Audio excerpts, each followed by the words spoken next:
We'll be unboxing the GearLight S1000 LED tactical flashlight. You'll find the user manual and the warranty card, and two holsters where you can hold the LED flashlights onto your belt. And the S1000 flashlight, which was made from military-grade aluminum, which comes with an anti-roll design and zoomable features that can go from wide to focused beam. There's also the tactile power switch, which you can cycle through different modes, turn it off and on, and it's powered by 3 AAA batteries, or you can also use the sleeve and insert an 18560 battery, but batteries are not included.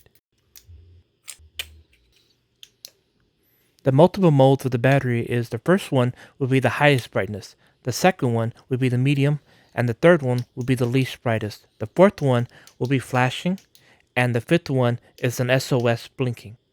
And with its lightweight, weather and drop resistant design, I'll know I'll be alright with the GearLight S1000 LED tactical flashlight.